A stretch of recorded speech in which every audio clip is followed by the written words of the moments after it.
Okay, let's dive into this. Welcome to The Explainer. Today, we're unpacking some incredibly fascinating and, honestly, pretty spine-chilling source material from an in-depth interview with paranormal investigator R.J. Arsh. We're taking a completely objective, analytical look at the actual mechanics of the supernatural. We are going to map out the anatomy of the unknown, starting with everyday haunted objects and moving all the way into the deep, esoteric realms of ancient occult practices. To do this, we're going to follow a specific gradient of the unknown.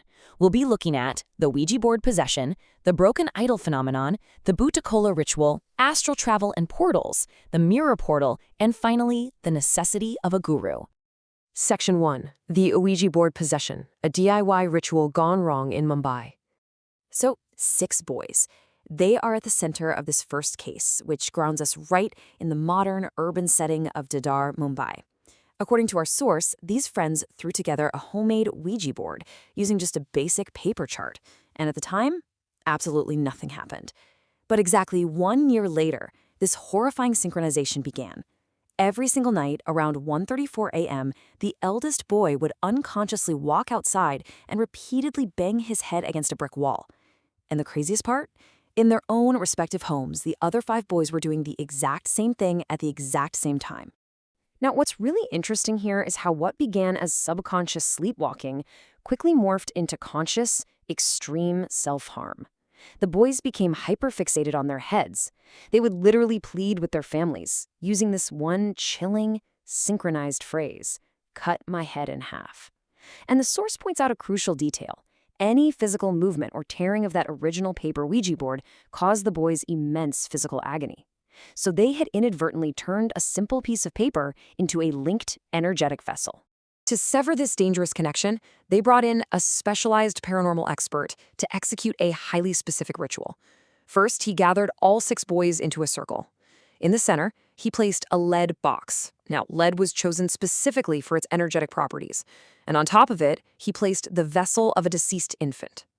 Then, through a series of chanted mantras, the expert reportedly transferred the linked entity out of the boys and into this new vessel, eventually submerging the whole lead box in a remote body of water. Right after this intense procedure, the boys just collapsed, and when they woke up, they were completely freed from the possession. Moving on to Section 2, the broken idol phenomenon. This is all about haunted spaces and misguided devotion. Before we get into the next story, we kind of need to understand a core philosophy from the source material. We always hear these terms black magic and white magic, but R.J. Arsh argues that magic isn't inherently good or evil at all. Think of it purely as raw energy. The deciding factor? That's human intent. If energy is a tool, intent is the hand wielding it. And when raw energy pulls up without proper intent or structure, it just becomes chaotic and incredibly volatile. Which brings us to the concept of a Khandit Murti. In Vedic traditions, a broken or damaged religious idol is no longer considered a proper vessel to hold channeled divine energy. Because of that, it's supposed to be respectfully immersed in water. But there's this devout woman in our source material who felt so much attachment that anytime she found a broken idol on the street, she just brought it home. She ended up collecting dozens of them, totally inadvertently transforming her own house into this chaotic, volatile, energetic vessel.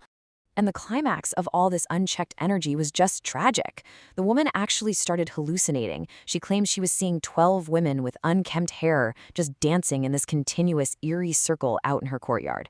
Even with warnings, she absolutely refused to clear out the idols. Well, shortly after, she fell into a sudden, unexplained coma. They found her sitting cross-legged in a meditative pose, totally covered in those broken idols and bleeding profusely from her eyes. It's a really chilling physical consequence of essentially living inside an energetic pressure cooker. Section 3, the Butacola ritual, invoking the Daiva.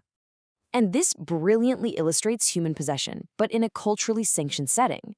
We're stepping out of the urban home and into the deep animistic traditions of South India. The Butacola is a ritual from coastal Karnataka where, during this intense night-long ceremony, the performer isn't just acting.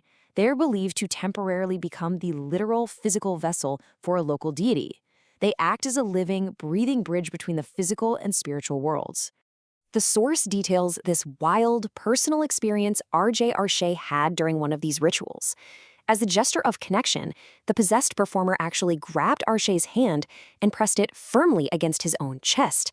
Now, Arche claims that for an agonizing 15 to 20 seconds, the performer's heartbeat had completely stopped. Not slowed down, I mean stopped entirely. It's an anatomical impossibility, and it really leaves you questioning what truly happens to the human body when an external entity takes the wheel. Next up, Section 4, Astral Travel and Portals, Traversing the Multiverse. To really grasp this next narrative, we have to look at Parakaya Pravesh.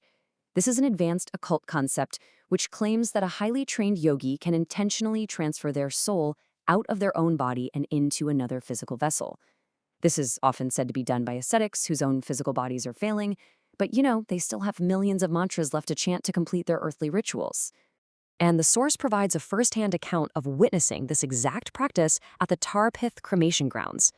Just picture the sequence of events. First, an elderly ascetic pulls a bloated corpse out of the adjacent river. By minute 5, the ascetic strips down, sits directly on the corpse's ribcage, and taps a bamboo stick on the ground exactly 3 times. Then, by minute 10, the old ascetic violently collapses. And at that exact same time, the corpse opens its eyes, stands up, puts on clothes, and just calmly walks away. I mean, it is an absolutely unbelievable claim, but it's presented as a raw eyewitness account of soul transference. All right, Section 5, The Mirror Portal, Reflections of the Unknown. Let's move to our next case and see how this builds, bringing these deep, esoteric concepts directly to the everyday objects sitting right in your own bedroom. It poses a terrifying question. Can a mirror be a portal to another dimension? The source talks about how mirrors aren't just reflective glass. In the occults, they are literally considered boundaries. So when you look into a mirror, you are essentially looking at a parallel space filled with your own reflected energy. This story focuses on a woman named Shaylee, who became entirely obsessed with a practice called Darpan Tratak. This is a form of focused meditation where you just gaze continuously into a mirror to access alternate dimensions or higher states of consciousness. Well, Shaylee practiced this obsessively, and eventually she started telling her family that during her meditations, she could see a massive, dark entity in the reflection, physically trying to grab her head and pull her right into the glass. Of course, her family dismissed it as hallucinations. That is, until she was found dead in her room a few months later. The police investigation completely ruled out foul play, and security cameras showed 0 intruders. Yet her body, specifically her neck and head, was found literally fused to her dressing table mirror with incredibly strong industrial adhesive.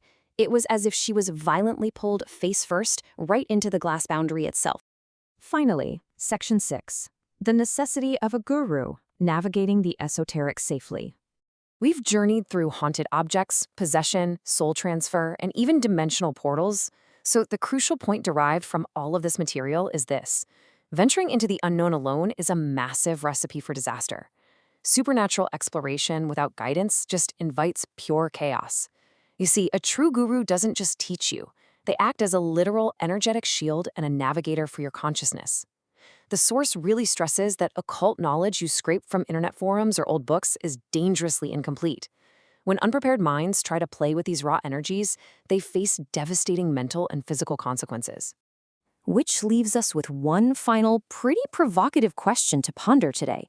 If human intent and unseen energy can truly manipulate the boundaries of life, death, and dimensions, how much of our reality is actually visible to us on a daily basis?